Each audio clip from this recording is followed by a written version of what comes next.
Well, we have a quorum. We'll go ahead and start the meeting. This is a call to order of the Representative Town Meeting Rules Committee on April 1. And first item is approval of the minutes of February 11. If I could have a motion. And for that. Quickly, somebody second. No. I have some good things to say this time. Oh, lovely. my God. I was going to say Mark's not here and he's missing an opportunity when I would say he did a nice job in these notes in spite of misspelling my name 6 times in a previous month. I'm not vindictive at all. I thought he did a nice job in notes unless anybody found something different. So we got an A. He did very well. Good. Lovely. Yes. I have been informed by a member of my committee that Robert's Rules of Order has changed so that you can still vote on minutes even if you were not at the meeting. That sounds dumb. The reason is that you're voting on the velocity that good minutes were taken, not necessarily on what transpired. I'm just pointing that out. Hot news. Do we care? With all due respect to all of those people who, I will check that out. I was going to say, did you check it out? No. I will check on that. I had Barbara's opinion. I don't care. All right. Do So we get a second? yes, we have a second from Lois. Was I All in favor? Opposed? Unanimous abstentions? No, I'm in favor. Oh, that's great. Okay. Just items to discuss. We have the police union contract, which has now been approved, and I will do my part to make sure we get docs. I thought we had the docs, but maybe they're still working on them. But I couldn't agree with you more. It's a frustration we've had for years. So we'll Including get a that copy done. of the contract, please. So let's assign responsibilities here, committees. Primary PH&S, F&B secondary. Any others? I second that, Okay. providing somebody else other than the chairman made Which that. second? motion. Second. What committee did you say second? At Finance and Budget Committee, yeah. Seth, we're happy to look at it, but it's really more of a numbers thing. I mean, I don't know why we're You primary. guys are still primary. I mean, we'll just. We What are we gonna have do? been through this. You're just going to Yeah, I mean, are we going to Well, rubber we have stamp it? had this debate, but maybe Yeah. you weren't. Right. But the idea is that if there's a committee that is health and safety or park and rec, they lead, and then even if there are numbers, then F&B is Yeah, secondary. I mean, we really won't question the numbers. So. No. No, but you can speak on all the changes, like on shifts or other things like that, so we don't have to. Okay. Is this for the, So, is this for the April meeting we're supposed to do? yes. Okay. To be for this is, and when we set the agenda, that will be the sum and substance, I'm afraid, of the April meeting. We'll do that next, but great, so we've got the assignments, motion for those assignments, please. A second? Okay, second. All right, all in favor? All opposed? Abstentions? Don't see any. Unanimous.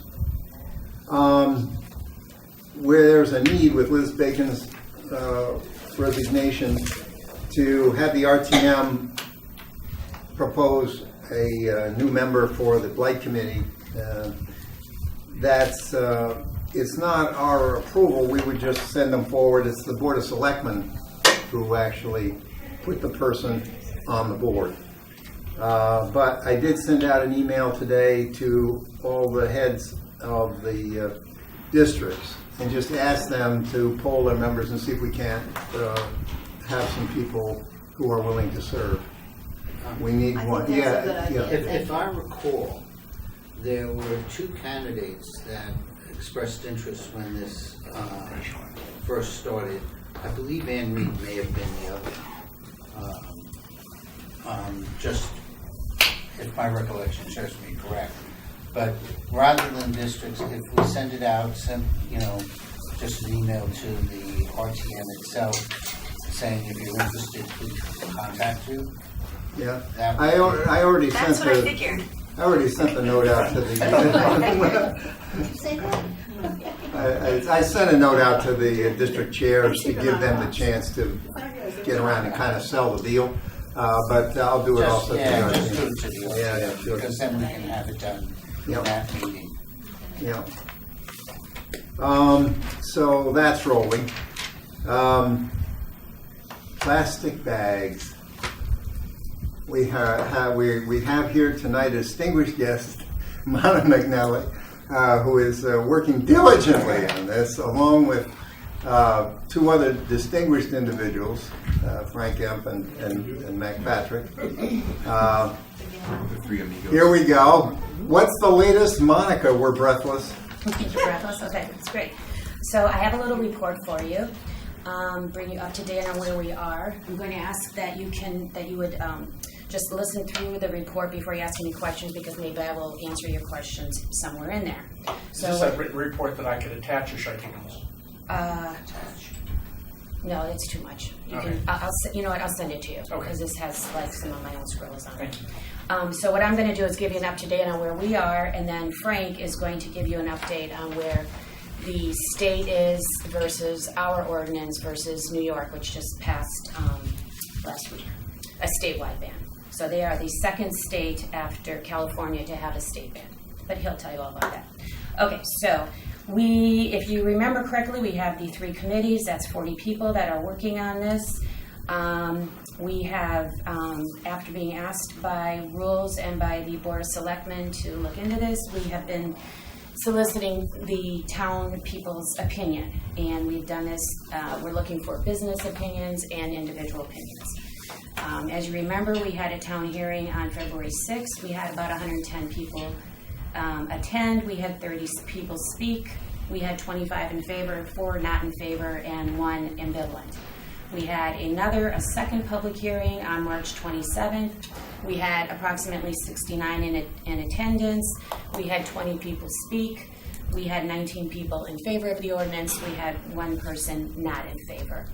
A big discussion point right now is the 10 cents charge on the paper bag. If you remember correctly, there's 2 points to this. There's the banning the single-use plastic bags, and then there's imposing a 10 cents charge on the paper bag. That's become a hot topic. We had, up to 20 people speak. We had 13 people speak in favor of that, and that has been a topic that's been in the newspaper lately, so I'm sure that some of that publicity generated those responses. We had 6 people that did not mention it, so it could be assumed that they are in favor of the 10 cents or not. Depends on how you want to read that. We have visited local businesses. I don't think I think that happened after the last rules meeting. We visited 13 businesses in all. Jamie Stevenson, our selectman, and I visited 7, and we had in-depth interviews with these businesses. As you know, as you don't know, but the 3 committees also reached out to the town committees, town commissions, and also our friends and neighbors to get input. We have been in the paper at least 14 times. There were 2 articles last week. We did have 1 letter by the editor on March 21st. Again, thank you, Darien Times, for this coverage. It's been very thorough, and we really appreciate bringing this to the town's, the forefront of people's information feed. We've had several meetings, and Frank and I did update the Board of Selectmen last week, I think on the 25th. So tonight, we are hoping to do a couple of things. One is answer any of your questions, and this is really some of the questions you asked before I will answer now.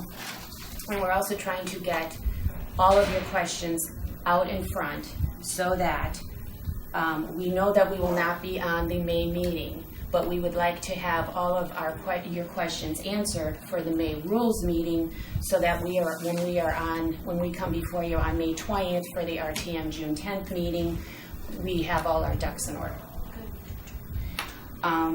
So some of the questions that have been asked. There's been, I'm sure you've seen, well, maybe you haven't seen, I've become a recycle information font. But you might have seen, because this is pretty interesting, that you know that we've been recycling in Darien and that we've been paid. We have been paid as much as $15 a ton for our recyclables. I'm happy to tell you that even though there are other towns that are not in the position that we are in and will soon be paying to have their recycles taken, we are until June 30th of 2024 good at $7.50 a ton for our recycles. So this is very good news. And this is unless the contract is amended. This is per Darren at Public Works. On the tax questions, I don't know if I mentioned it last time, but we did have a question on, so there's the 10 cents. So is the 10 cents a taxable event? So two components. So for the sidewalk sales, the 10 cents would not be an issue because it's per item, and the 10 cents would never be part of the item, so it would never kick into a taxable event. Does that make sense? Do you know what I'm talking about? Okay, so for the sidewalk sales, you get a $100 tax-free item, any item. So you could buy $1,000 worth of stuff. If every item is $100 or less, you don't pay any Connecticut tax for that 2 weeks in, I think it's August. Okay, so let's say that you paid $100 and you had the 10 cents bag charge. So now it's $100.10. Would that trigger the event? No, it wouldn't. It's per item. Does that make sense? Okay.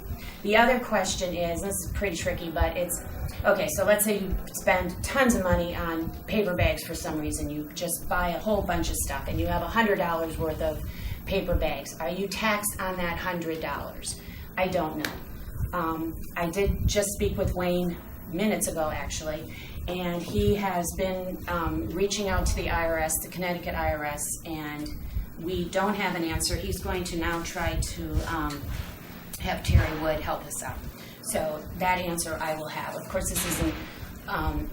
This is a kind of an FYI, I think, topic. Volunteers. So the enforcement of this ordinance at this point, the goal is to have a volunteer be the enforcer. And we do not, as a town, pay for travel, and Kate has told me that there will not be an increase in liability costs. There will be, of course, for any person that does this job, there will be postage and paper and that kind of thing. And if our town council needs to be asked any questions, of course, there'll be legal advice fees there. I was asked about liability. Mike, you asked me this about liability and if there is a lawsuit, and I'm sorry, I didn't go to law school, so I don't have the answer to that, and I don't think anybody has the answer to that. Yes.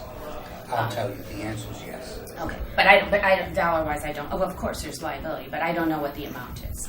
We Okay, discussed. just one second. Okay. Let me just finish. So what we've done with all of this is to really try to, I'm going to hand out the ordinance.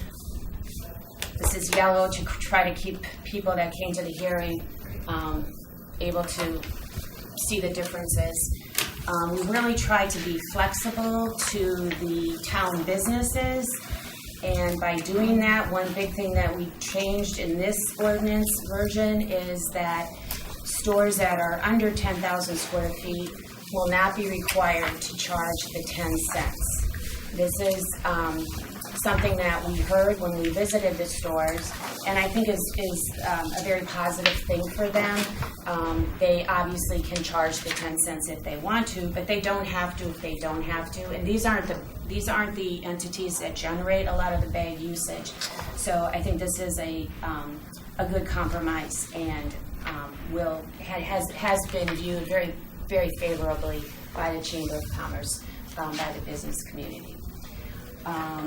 We've also given the smaller stores an additional year. So our ordinance would start January 1st, 2020, and any stores that are under 10,000 square feet would have an additional year to use up their current supply of paper and plastic bags, compliant or not.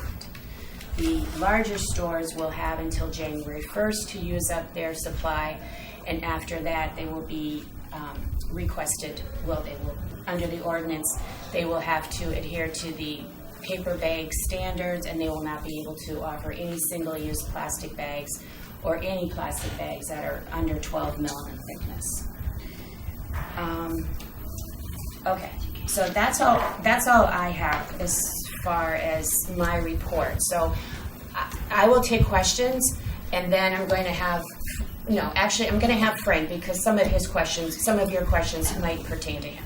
So he's going to go through the ordinance versus ours versus Connecticut and also New York.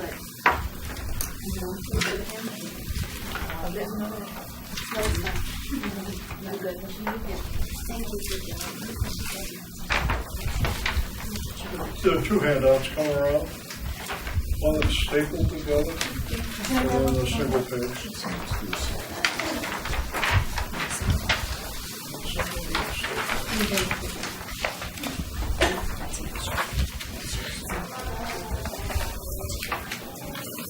Well, if you've been following the news, New York State implemented a plastic bag ordinance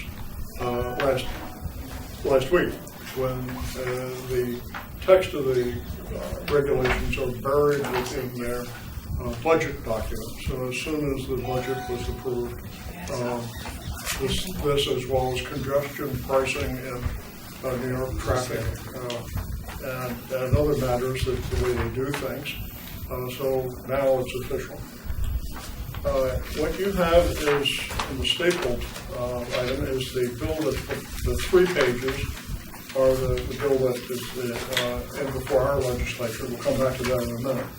And then behind that are 6 pages, which is an extract of the New York State budget document. We could read it, but I could also summarize it for you on a little sheet, which is strictly informal. It's based on my quick reading of it and my own notes. So it's not a legal analysis of it by any means, but it's just the high points. So you see on here, the New York State is effective in March 1st, 2020. There's a list of exempt bags, which includes what we're familiar about seeing, pharmacies and wrapping of uncooked food, garment bags, carry-out bags from restaurants for carry-out food. So they define that in the exemptions. And then they say prohibited are plastic carry-out bags that do not meet the above exemptions. They are applying a 5-cent fee on each paper carry-out bag. That fee is to be submitted to the state, the 5 cents per bag, and then the state refunds the municipality 40% or 5 cents charge. They get this municipalities get back a 2 cent charge, 2 cent refund. Can you say that again? So it's 5 cents is submitted to the state. Yes. And then By the municipality. Okay. And then it's handled through the tax system. The Department of Revenue Services will take in that money, and then in due process, like quarterly payments, they'll pay 40% of that back to the municipality. And nothing to the merchant. Correct. But, so it approximates the California plan in the fact that it is a tax. It qualifies as a tax.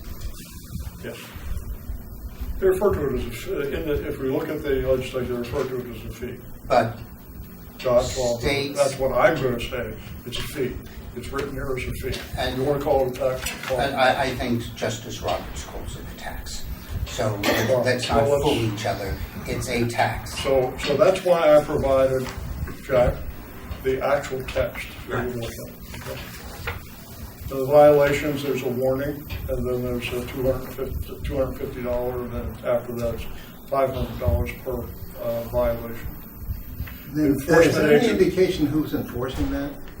Yes, the Department of Agriculture and Markets, and the Attorney General's office. Again.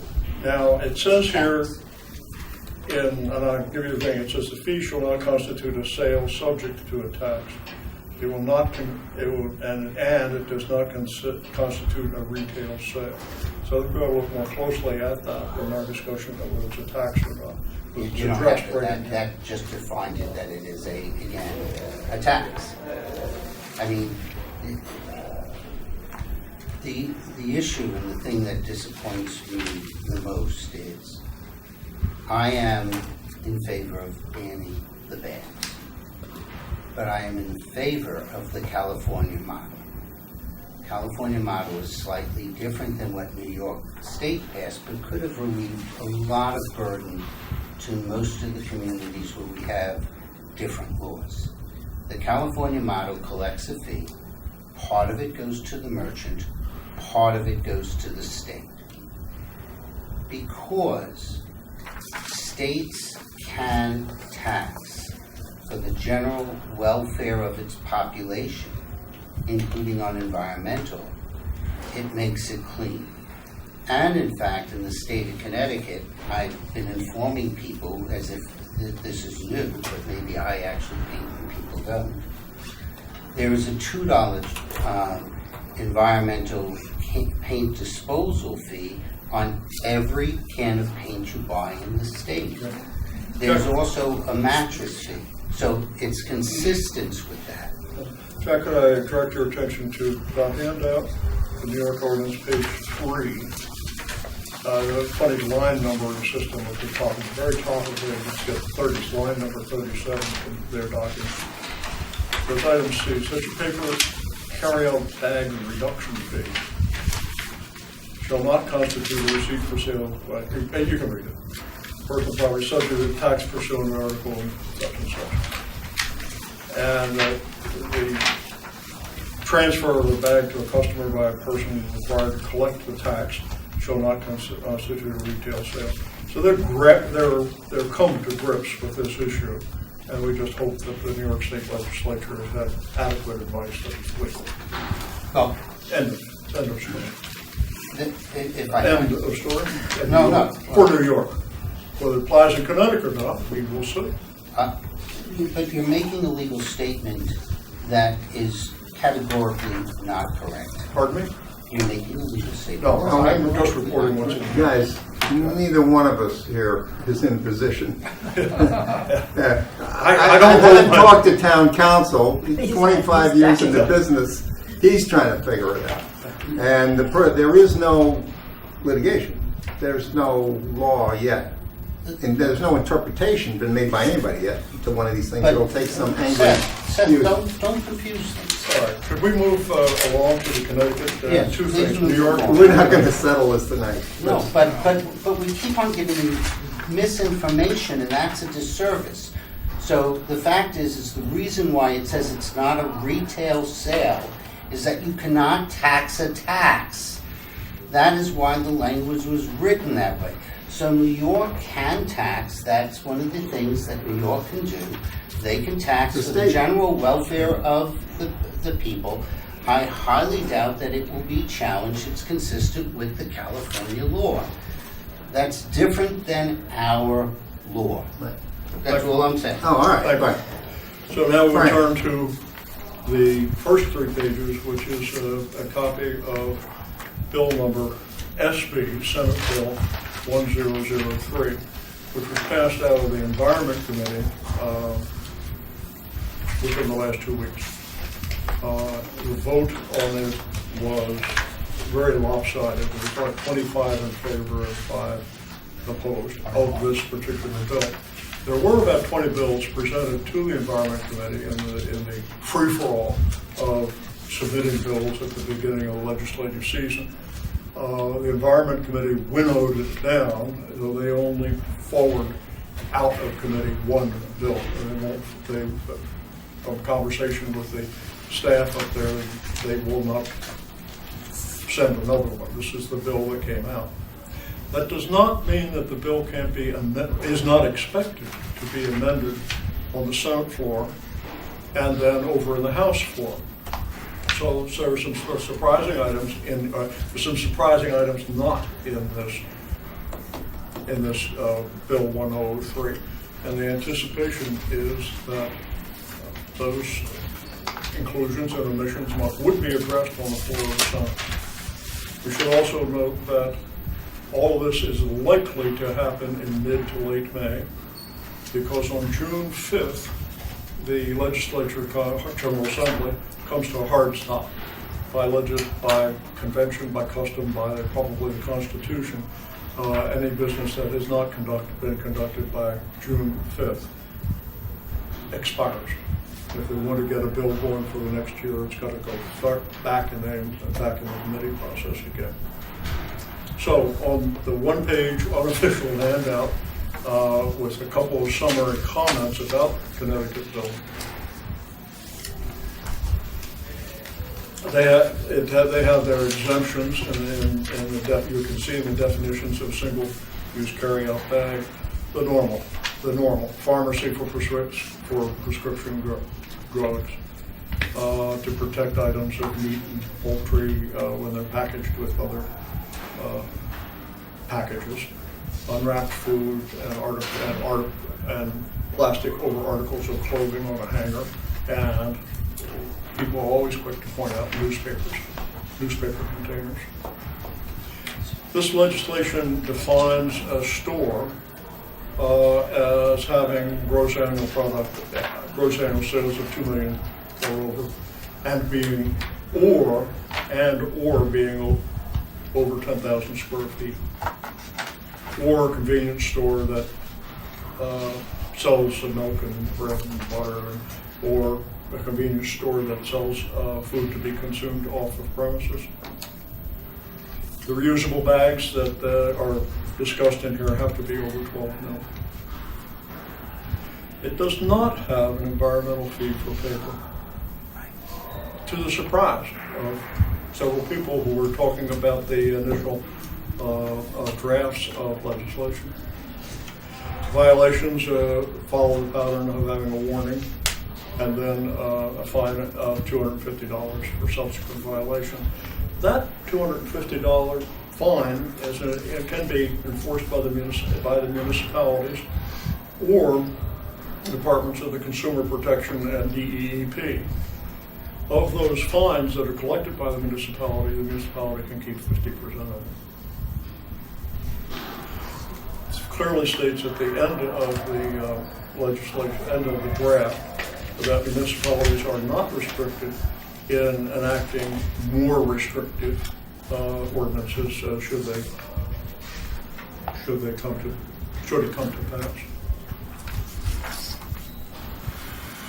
This information can be compared to the top side of the handout that was prepared for last week's public hearing. But you might note, as Monica says, that we've had 2 public hearings. They've been different hearings, technically.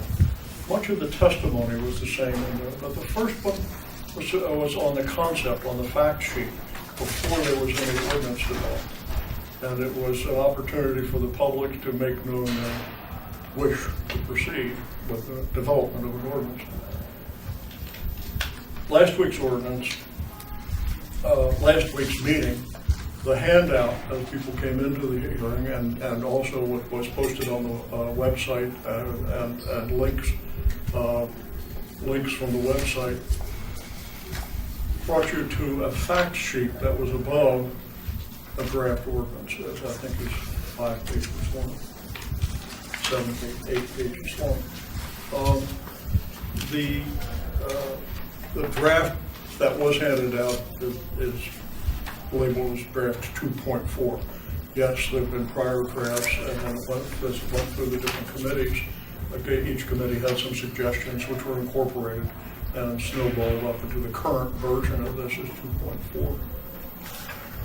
Based on the language of that is that New York has used and Connecticut state has used, I wouldn't be surprised to see a 2.5 at some point, because I think some of the craftsmanship that has come down from the state level in terms of the way certain terminology is used. I think we benefit from it, but we haven't changed it since our committees have reviewed it, and there may be an opportunity to improve the ordinance in a technical way.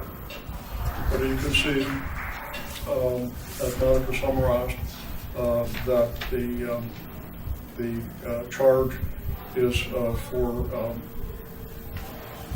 10 cents per bag, and that the merchant may keep that fee. It is a controversial topic, and one that we have seen discussed in the newspapers and seen discussed in our committees. People fervent on both sides of the issue as to whether the fee is appropriate. At this point, if we can't resolve this, it's a very good topic to go forward to the RTM and let the RTM vote on. Because both ways will be legal. One way may be subject to a legal challenge, at some point. But as far as the committees themselves reaching a Solomon-like decision on this, when the legal advice is problematic, it may be that the RTM will have to decide. Okay, thank you. Mac, any? No, I mean, just you Okay. guys you really don't have anything to add. Just- Thank you. Well, I'd Yep, say thank you. public health and safety. Yeah. Public health and safety was the first committee to meet on this back in Yeah. October. And it made very I mean, valuable contributions to. I will say the majority of our members are against a 10-cent fee. I'll pick on Nina. Nina was very clear. She said this was supposed to be a ban on plastic bags. When did it become this bigger thing? And that's kind of been the tone of our committee. So the next step is to come back with the real, whatever it's going to be, Yeah, so that we have something to put on the agenda. That's it. we had It is ours and it's yours. It's not anybody else's. Seth, Yes, yeah. if we might have some time to questions before we. Yeah, no, First of all, I'm not sure it should be on our June agenda. And there's several reasons. I think there's been a tremendous amount in the newspaper of misinformation. I first want to say, I've been watching the three of your committees, and the three of you are doing an outstanding job. You should be applauded for the amount of work and effort that you are putting into this. So anything I have to say is not a challenge to any of the work that your committees has done. I really would like to applaud for what you have done. Some of this we actually had discussed briefly, but I think what Wayne is looking for is there should be a ruling from the Department of Revenue Services, which you were explaining, but that ruling would be helpful not only to us, but to all of the communities that currently have a 10-cent fee, that whether or not it's a taxable item or not. And the Department of Revenue Services, with this on its agenda, should be having that. It doesn't take long to get one of their rulings. When? What? How soon? What would the turnaround be? It matters what, they're not dummies, so they should be able to do it. I would estimate they should be able to do it within 30 to 60 days, because it's a 10-cent charge, but it's a matter of somebody asking them for it. Well, there might be a ruling already that we just. That's what I'm saying, so it may be. Since there are so many other municipalities that. Absolutely. One would think. But it would be good that we have that ruling, not because we need to, but because it's a courtesy to our merchants, because they're gonna have to implement. No, they've systems. asked, absolutely. Yeah. We will get that answer. We actually discussed this, and at the last F&B meeting, and there's a number of attorneys on that committee. The volunteers enter into the agency principle because they are enacting business for the town.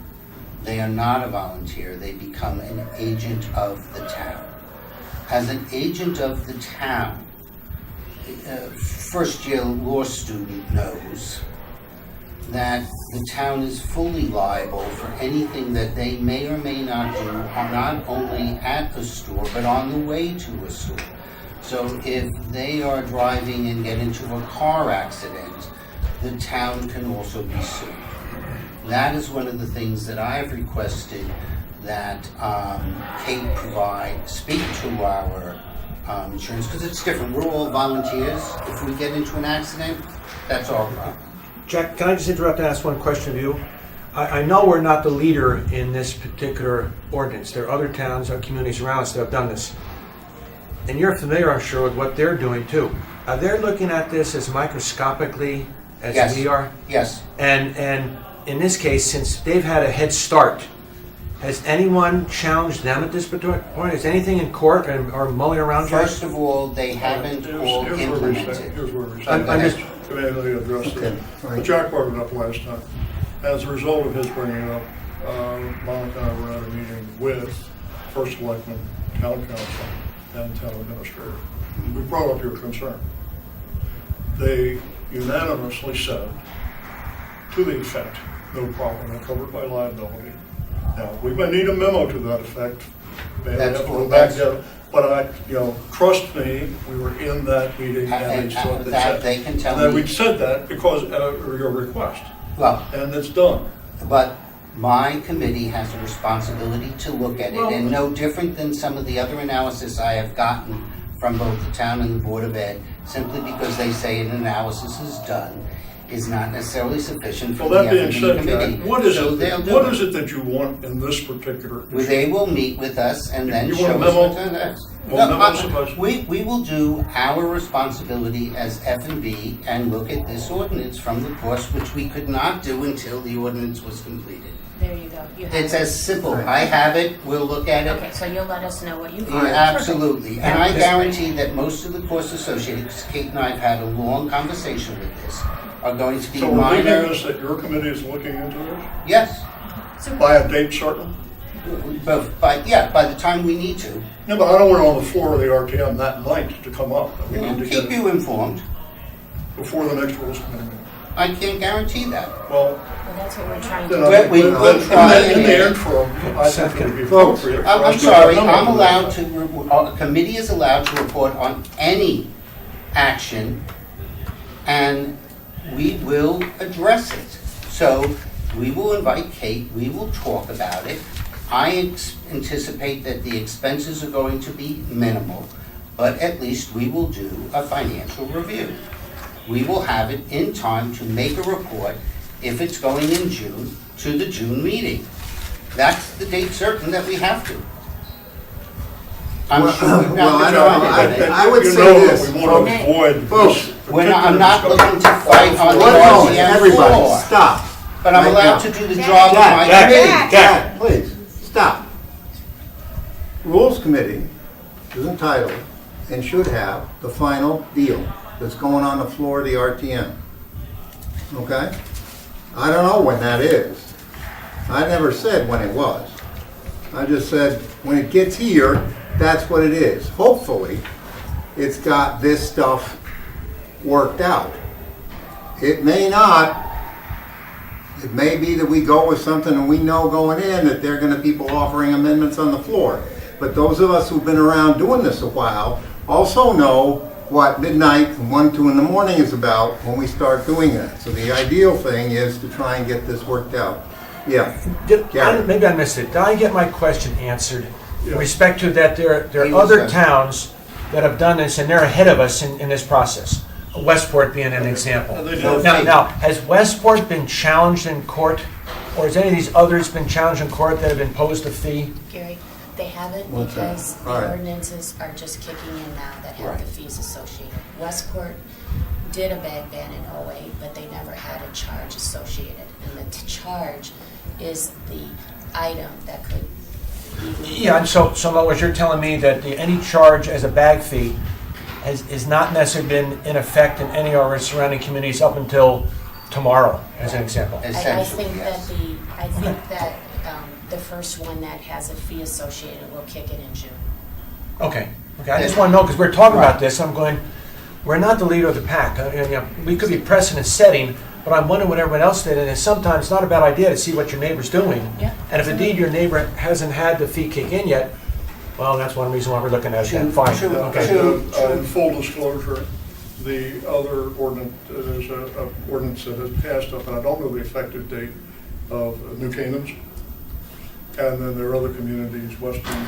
Weston, Now, yeah. the agencies within those towns have, the management of those towns has charged city employees with being an enforcement officer, an environment control officer, a conservation officer, or this or that.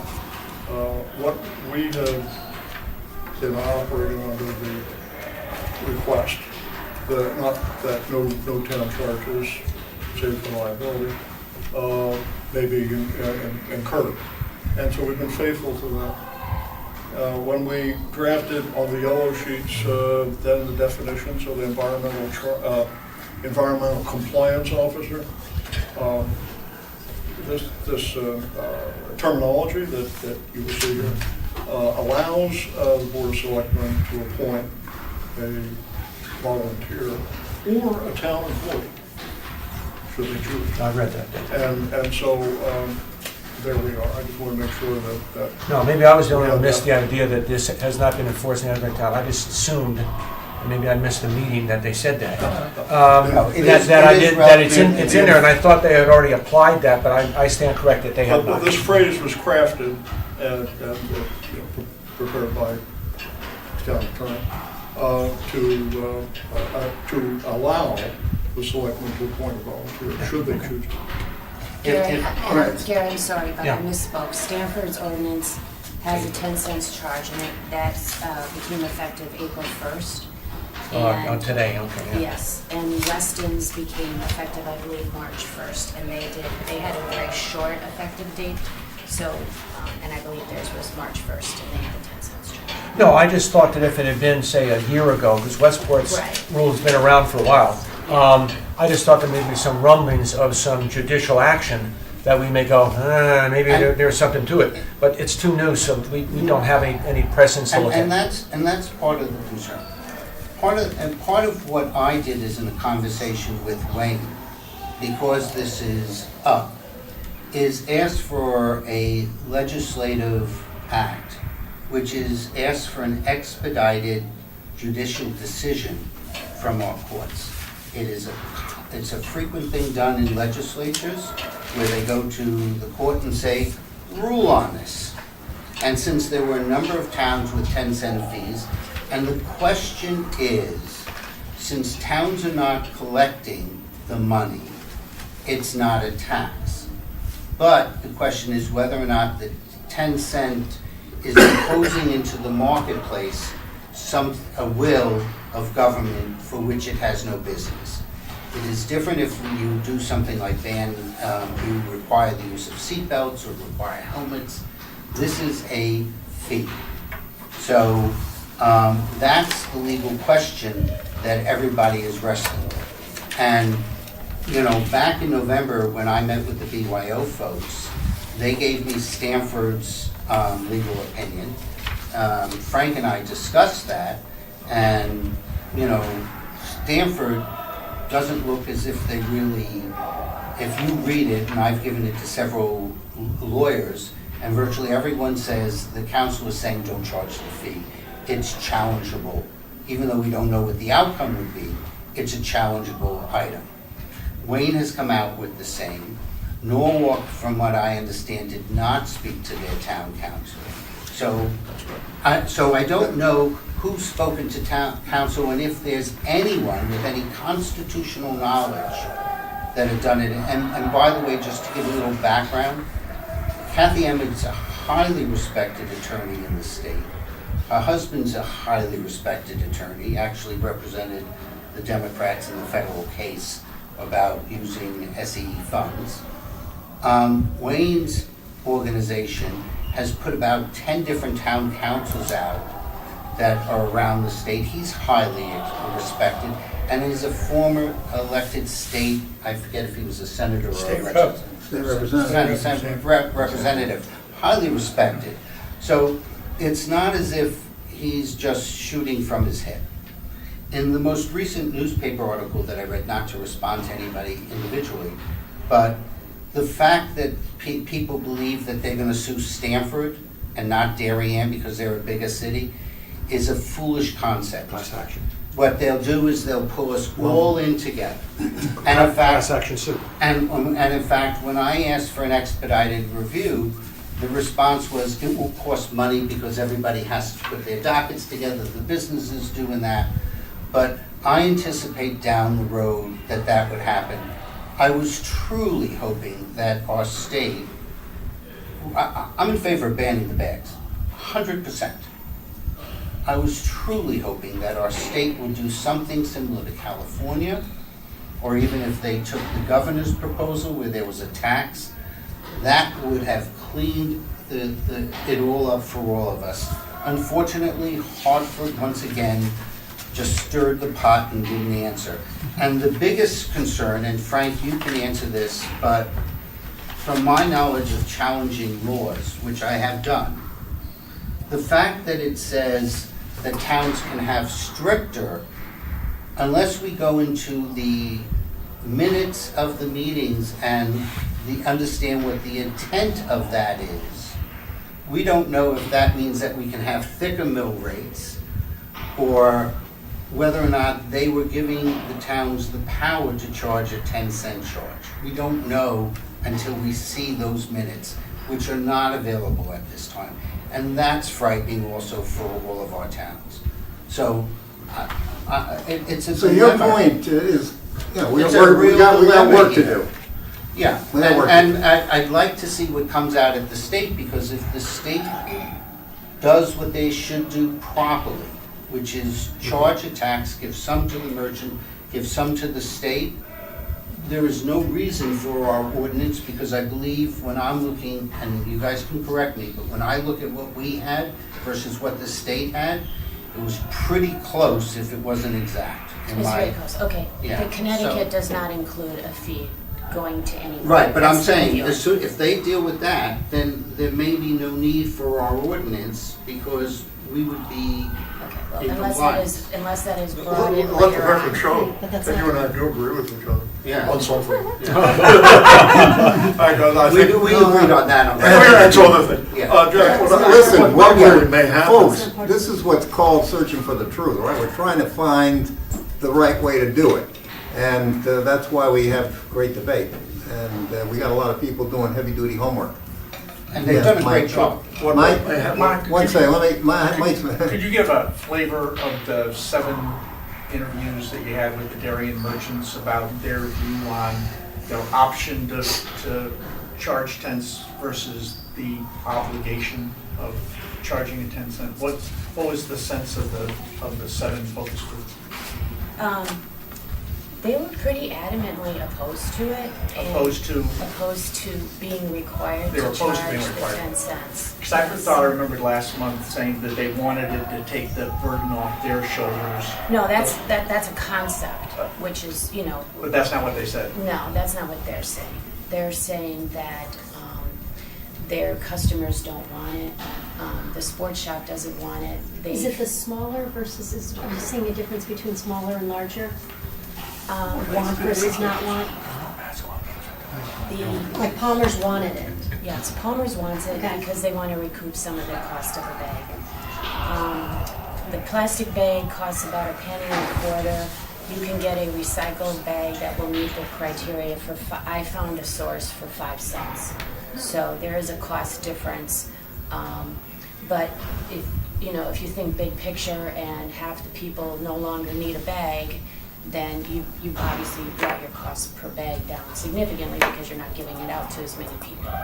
So the smaller stores don't want it because their customers don't want it. And the sports shop is a larger store that we are not, that fits into that 10,000 and over. And they are interested in being green, so the other component of this is being required to meet the paper standards as far as recyclable and post-consumer recyclable content. They're for that, even though that would require them, you know, a significant, that'll be a significant charge. They will not have as long to use up their bags. Their bags cost about $1 a piece, and they will not be able to use up all those bags by January 1st. But what they're really not in favor of is the 10 cents, and that is not because they're cheap, that is because it doesn't fit into their service ethic. They don't charge for alterations, they don't charge to send something home for you, they don't charge for gift wrapping, so that's their point. But I can't stress how accommodative they have been with the other parts of the ordinance. Does that answer your question? Yeah, at the public hearing, the woman from Palmer's talked about how they were in favor of it, but I don't remember if they were in favor of it contingent on, would their point of view change if the 10% cents charge went away? Would their endorsement of it change? Yes. It would? Yes. They would be against it Yes. if there was not the 10-cent charge? They have been actually in the paper saying that they would oppose the ordinance if there wasn't the 10 cents. So right now, they will recapture that 10 cents along with all of their competitors. So their thinking is if it's not mandatory, larger stores won't require this charge, and they will be at a disadvantage because it'll cost them more. But if it's not mandatory, they could charge it if They could. They Yeah. could. But their So- feeling is that if they charge it and whatever other store, I'm not going to say names anymore, but what other big stores out there don't charge it, it could be construed as a disadvantage They to want a them. fair net for that. And the other thing I heard is you're going to steal language and look at other language from things that are passed, but I think a lot of the enforcement is problematic in terms of, I sent the question of defining what is a violation, and if 10 other people come in, is that 10 violations? But clearly defining what a violation is, what the 7-day period is Yeah. after they've been violated it, or You know, we've had various discussions with that in committee, and I think if you read this, it's clear, but I agree that even we who've been looking at this a number of times, we're like, wait, what does this mean? And so we'll tighten that up for you so that it's a little clearer. And I want to just say again to Wayne that, just let me finish a second, Jack, that the state idea, he feels that the state will not do this, I forget what you call it. What do you call it? You know what I'm talking about. No, the motion. The expedited judicial decision. Right, I asked him about that, and he said that the state won't do that because they don't rule on theoretical, they only rule on real, okay? And I spoke with Wayne about 5 minutes before I came in, and again, just in my conversation with him, he, again, is expressing his concerns. He feels obligated to express those concerns. He's not anti, he's not anti the ordinance by any means. He said there has been no Connecticut case on this issue that's been brought forth. So he can't point to a case and say, this is why I feel this way. So it is his opinion that we have to go with. Well, the coverage of this has been very good and very accurate in most cases. There was one slip up last week sometime where it was alleged that Wayne said the ordinance is illegal. That And that was- set up a yes. whole lot of flares. Right, that And so got my eye. And it was we'll track taken- that back, and That's and not of course what Wayne said. He Right. did not say that. He's raising. Knowing Wayne. concerns. No, But he was, somebody misquoted him. and we should add, Wayne is also, and his company is town council for Greenwich. Right. And Greenwich originally did have the 10-cent charge in it. And while I don't know the details, and I'm sure you know more so, they did remove it. I know Wayne expressed the same thing. Again, it's only a question, since towns can't tax other than personal property, if we could tax, this would have been easy. we can't. The Greenwich thing started at an odd number. Yeah. That charge was 23 cents. Yeah. And I went through all the committees and went to the floor of the RTM and watched the tape. Did you? Okay. Thank you, 79. And they amended it on the floor of the RTM that night to 10 cents. Then the discussion started again, and they knocked out the whole, way they accomplished it was they just took a paragraph and just struck paragraph 7, or whatever it was. On the floor? On the floor. On the floor. So it was never they went done in that later, it evening. was all done on the floor. They went to- That's the clarifying point Yes. that They was went to not the clear floor last time we had wait. this meeting. They went to the floor of 23 cents. Okay, The amendment brought it down to 10. okay. And the next amendment Got it. knocked paragraph such and such out, leaving you with an ordinance which is banning the plastic bags, which is in effect right now. Yeah, and as I mentioned again, the difficulty has been that there is no legal opinion that at least I'm aware of where a town attorney has said that the 10-cent charge is not challengeable and can substantiate it under Connecticut law, and that's the problem. It's really challengeable not under Connecticut, but under federal law. And that's where this case will be heard, not in the state. It's a federal issue, in a state law. Happy days. Lois, I have just a quick question. It looks like the state is saying it's $250 for the fee for the first, after a warning, and our thing says $150. So what happens in that case? It's a, Do we have to follow the state? a technical term, jump ball, what we're going to put in there. You know, after you look at what other people do, maybe we could simplify it and just make it $250. That's a good question, though. So what you're saying is because we're not as strict. Right.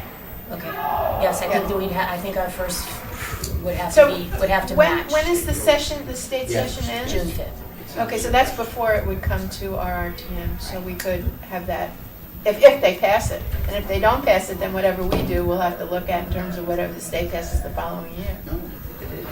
One of the The point- nice modifications that is in this particular draft, it says after you have a warning, you have 60 days before you can go back and get a violation. So in other words, rather than having the enforcement officers stand on the sidewalk and, you know, keep writing citations, you have a certain amount of humane nature. If they're not compliant, let them order their bags and give them 60 days to do it. all right, nice job, guys. That's a lot of work. Yeah. Jack, Thank you're in and you're up to your neck and you're going full bore, nice going. It's. Well, I've that's- had very good conversations with Monica and Frank and I talked about this early.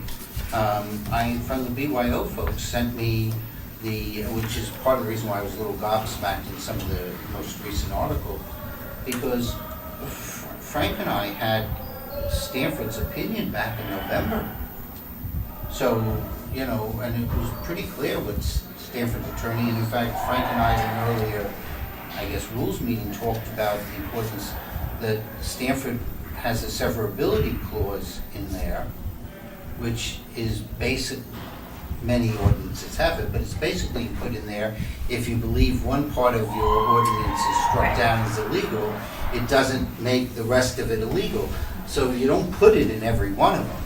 I mean, we put in teachers' contracts and that, but we don't put it in every one of our ordinances. And it's in that one. And so that's sort of telling them that they sort of expect down the road some challenge to this. Monica?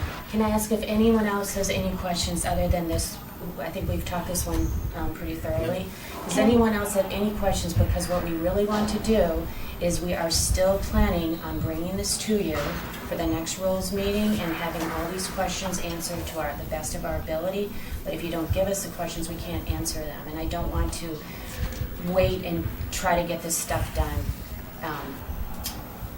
when we don't have enough time. So we have two, the ruling by the Department of Revenue Services and the ruling on the use of the volunteer in public service.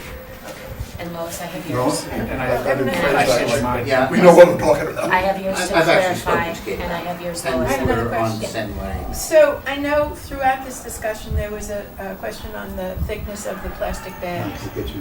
And the state looks like they're talking about 12 mil also. So has that question gone away, or is it still a question? No, we've decided, and the fact that the state is going to 12 is kind of interesting. But Greenwich is 12. Stanford did bump it to 12. Oh, okay. But Connecticut will be the only state that's above all other states actually are 2.25 to 4, and we'll be 12. That will be. But there's support among the other towns. 12 is starting to become a number, and the state is talking 12. Yes. Okay, thank you. Yes, and it's we can't we are not we don't have a unanimous vote on that in our committees, but we have a majority, and so we need to keep moving forward. So we're sticking No, I don't with the disagree. 12. I just was wondering if we were going to be the only ones saying 12, and then I was surprised that the state was saying 12, and now you're saying Greenwich says 12, so that more fits. Right. Thank you. Okay, Can I just ask you what? Yeah. So okay. the smaller stores, there are a few smaller stores that are already reusing recyclable bags, and they believe that they have the right mill. Is there someone who will be going out and like double checking that before the ordinance starts, so everybody's on the same page, so they're not surprised? I asked the BYO people if they would be interested. I think that after the ordinance is passed in whatever form it is, there'll be requirements that stores will have to meet, and so I've asked them if they, to not fade out on us here, once this is passed, and to be part of that outreach. And they have done a fantastic job in the past with different groups that they've reached out to. They've, the children, they've been at the sidewalk sales, they've, gone to the senior center, etc. So I'm hoping that they will be supportive of, no matter how the ordinance is written and however it is voted on, to be supportive of the town and help the merchants. Does that answer your question? Yeah, it does. I guess I was in a store today, specifically asked them. I went into the store because it was a smaller store. They were using paper bags, and I said, how do you feel about this? And they said, we're compliant. We're already compliant. It's recyclable. So I think that's wonderful, and I trust that that's the case. And but I wouldn't know. I wouldn't be an expert. Right. So, okay. So, and if they think they're fine, yeah, and it's not, I'm almost asking prior to that, is somebody like swinging back to them prior to that to just say? We will have to have some sort of outreach, because Mike asked me, and what we found when we went out and visited the stores is that they actually didn't. They were, I think, thinking like a lot of people were, that this was a ban on plastic bags, and the whole. Paper bag compliance, it's not just that it's recyclable. A lot of ordinances it has to be recyclable, but ours has another component of that, in that it has to be made of 40% post-consumer material, and that is an additional hurdle that I shouldn't say hurdle, that's the wrong word, but it's another requirement or another goal, right? And so.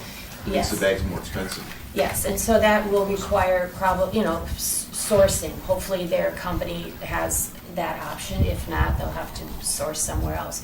But yes, a lot of stores thought that they were good to go, and it turns out that there are other aspects of the ordinance that they'll have to adhere to that they didn't know. So the outreach there, I'm just, honestly, I'm just focused on getting this to the RTM, but in the back of my head, I've already started thinking that next step is really important. Yeah, and maybe just helping them. Hey, these other stores have found this source that's doing it. Have you contacted them? I found a source, but Jamie told me I can't say the name, so Right. I can't say the name. Maybe the Chamber of Commerce can do that, though. Yeah. I mean, that would seem Yeah. appropriate. Yeah. Susan Cater at the Chamber of Commerce has been really, really helpful, and she's, And she turned around, right? In the first meeting, public hearing, she was not for it, but at the public hearing last week, she supported it. She voiced some some concerns that everybody has had, but I think that the movement more towards the middle and trying to reach a compromise that will work for both the business community and the individuals in town, the citizens in town, making it as flexible as possible for the business, but yet still adhering to the spirit of the ordinance, which is to have people bring their own bags and to end the use of single-use plastic bags. If I might, one of the things that I really applaud the committee on is you've been upfront, whether or not it has, you can tell somebody something 10 times and they still don't hear it. What? But you can, but the fact is that it's been a consistent message on the type of paper bag that we were supposed to, as well as the mill. And it avoided really what Stanford did, which was catastrophic, because they passed the ordinance. People went out and bought bags to comply with what the ordinance was, and then they upped it on the stores. You mean merchants went out and bought? Yeah, and then they upped it, they upped the mill on it, and left merchants with, many of them that I've heard of, having friends in Stanford and the city reps, with merchants just going, but we bought to comply, and now you're telling us we're out of compliance. That's what we're giving them, a longer So period of time. And you've done a very good job in doing the Yeah. best that you can to do it, and so I applaud you on that. Thanks. And Patty, to your question, by giving them the additional year, so it's January of 2021, so we will have enough time to get the message out, and they will have enough time to reorder, hopefully. My instinct, just when I went around and spent some time asking specific merchants, big and small, was I was particularly concerned about the smaller merchants, I think, right? Everybody, but particularly the smaller merchants, because how long would it take them to go through their whole inventory? And that extra year was like a tipping point in a positive way for them. And that's what the Chamber of Commerce felt. Mhm. Yep. So does anyone else have any questions that you would like us to answer before the next rules meeting? You're gonna come back to us, right? I don't know if yes. We will be back. So that's for Lovely. sure, you said, right? Thank you very much. Thank you. Nice job. Nice job. Nice job, you guys.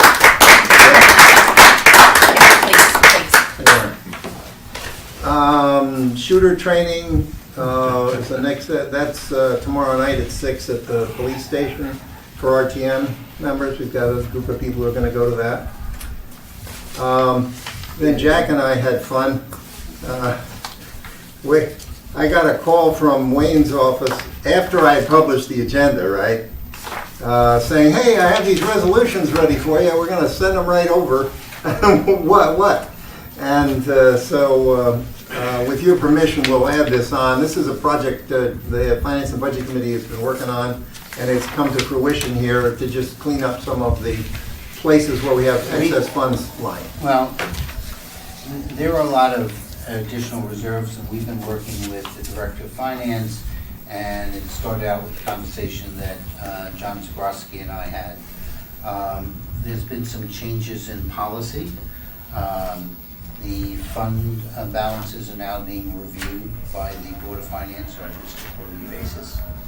The fund balances will be included in the budget, and they are to be reviewed by the Board of Selectmen during the balancing. A lot of our funds are operating funds, so they exist. I mean, the biggest one that we talk about is when we do a transfer to capital. That's a fund. There's separate monies in there.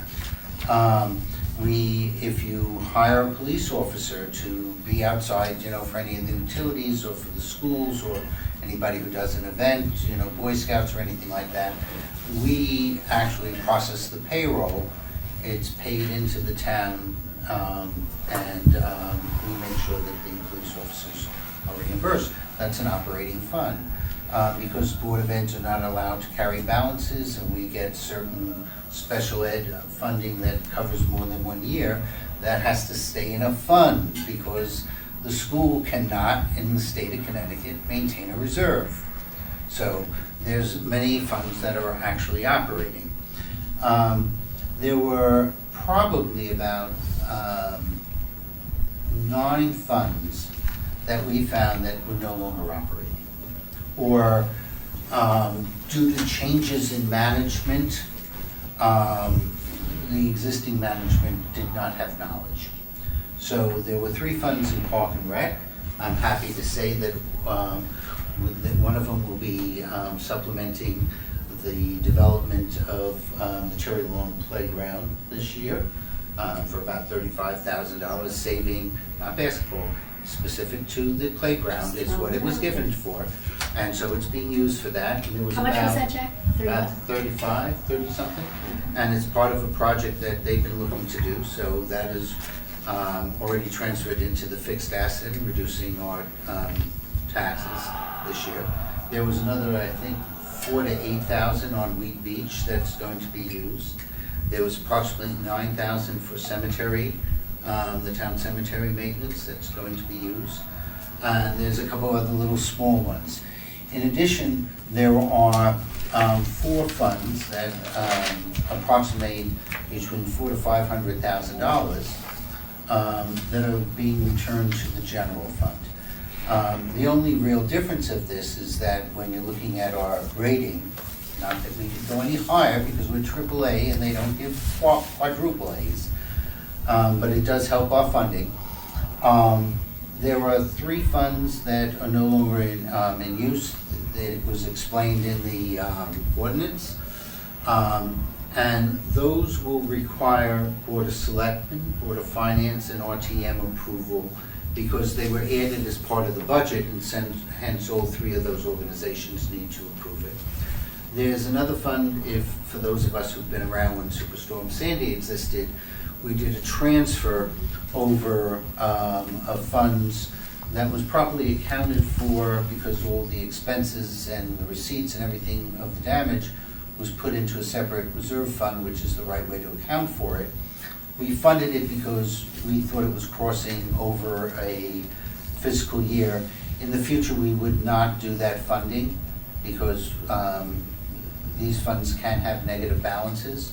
So in the future, we'd still account for everything in a reserve fund, we just wouldn't fund it. And so it's about $215,000, which was appropriated by the Board of Finance and the RTM, which is being returned to the general fund. So we're taking them from assigned to unassigned, which makes the town look even better when we're doing the analysis by the bonding agencies. So it took about 6 months worth of work, and we're now working on a couple of other things. I mean, one of the things that I mentioned is how F&B has been working. We have, if you really think about it, the town is a $30 million corporation.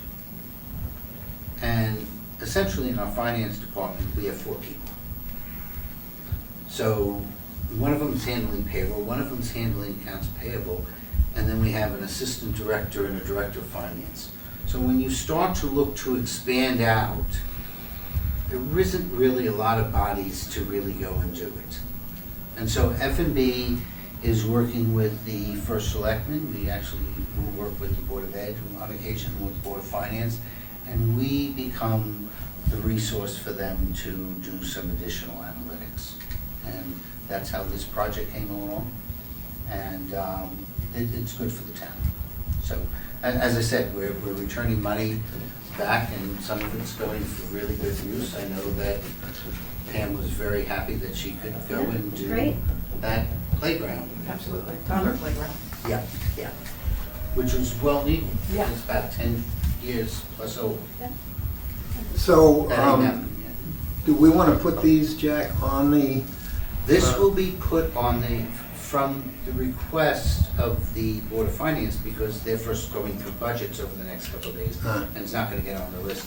We would like this to be on the May agenda because it fits into our other budget resolutions that we'll do. Makes sense. okay, so we just sort of formally do what you've already done, which is assign it to you Yeah. for May, and Right. But I wanted to bring everybody up to date on where it is, and we wanted to at least have the ordinances in hand so we could move forward with Okay, all in favor? Okay, Somebody make a yeah. mo- Did somebody make the motion? Do I have to- Well, yes, well. I'll make a motion. Lois is I'll second it. We'll make it formal. I'd already written unanimous, I just hadn't written. I'd already written that part. Okay, so in setting the agenda for April 22nd, it's the police union contract, and that's it. So can I have a motion for, set the agenda for, Are we gonna ask, it's the police, can we also do the blight? I mean, if somebody wants to volunteer, why not? I could Do it at put that that on meeting. if we, Have somebody. I mean, I could just We can say ask. without objection. All right, you want to put a, I just assumed that's how we did it the last time. All right. All right. So, right now, I'm the one, the one who's looking for the candidates, so the blight, who would we want to assign that to? I don't think it's an assignment, it's just, Just, that's you fine, ask okay. that, you know, as I said, if you send an email out, we're looking for a blight, if, you know. Put it in the yeah. newspaper? It's out. Yeah, Yeah, okay. as opposed to I'll work with district Donna on chairs, that I'm tomorrow. saying send it to Fine. all of the reps. Yep, do it. Okay, so a motion to make, so it's the police contract and the blight. Yep. Can I have a motion? Okay. Second? All in favor? Great. Terrific. Other business? I'll take a motion to adjourn. Lois just so moved. I've got Adele for a second. All in Rising, favor? rising vote. That's a rising vote.